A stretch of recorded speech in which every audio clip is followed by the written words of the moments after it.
Hey guys, happy Friday and welcome back to my writer's corner. Sorry about lighting, but the sun got up and therefore I got shiny on one side.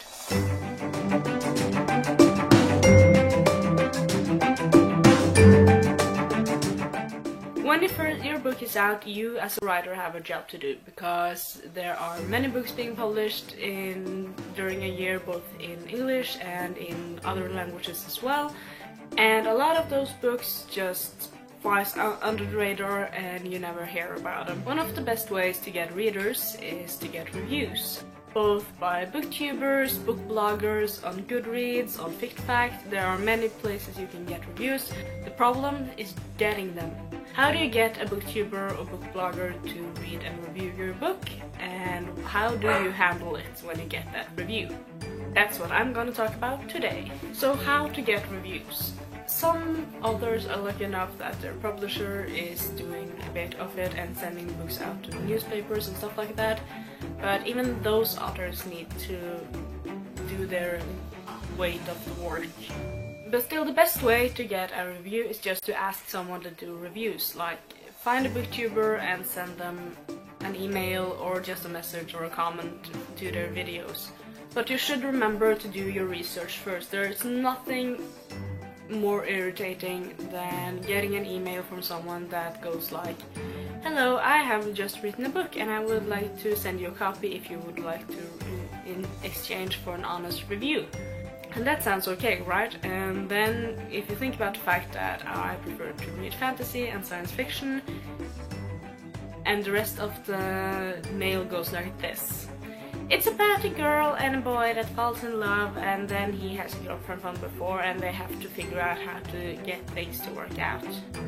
The end. Does that sound like something I would like to review? Does it?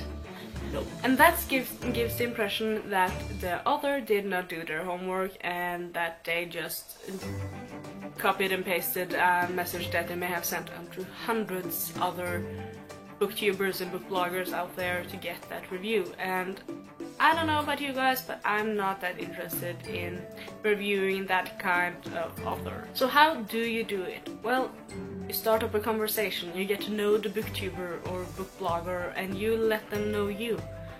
Like, if a booktuber says that, like, take me for instance, I have pet rats and a dog, you could start an email by saying that you also have a dog and asking about that. Booktubers breed and stuff like that, and just make friendly conversation and then maybe ask later if they would like to review your book.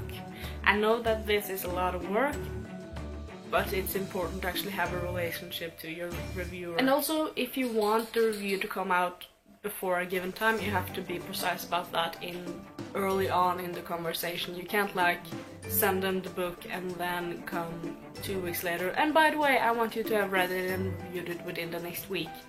It's not how it works. And also, don't, as an author, ask the reader to buy the book themselves. You as an author should ship the book to them and cover all costs, because seriously, if you want them to do the work, you should also pay them a bit for it. But let's say you started up a friendly conversation and you found someone that was willing to review your book and they put out a review.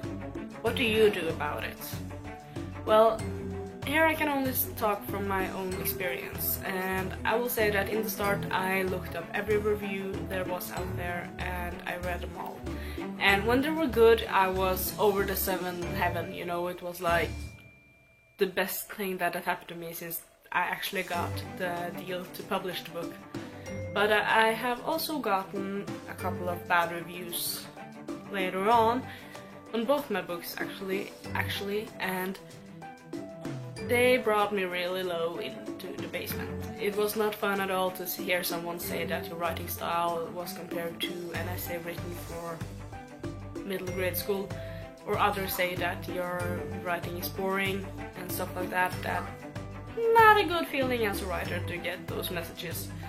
But the thing is, no one reads the same book, and people are individuals, and therefore not everybody likes the same thing. So what do I do, having gotten both awesome reviews and crappy reviews? I don't read them anymore.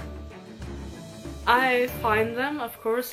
You look for them, and I do read the summary, and also I may like skim through the text and see the good things and the bad things, but mostly I just look at the summary of the review, or the ratings on Goodreads, or the ratings on Bokälskarna, which is a Norwegian page where the books are, and that's mostly what you can do, because if you let yourself get down every time you get a bad review, or get high every time you get a good one, you will have an emotional roller coaster through your whole life, and that can be tiring, and I think maybe even deadly. So yeah, those are my advices on both getting reviews and how to handle them. I hope they helped.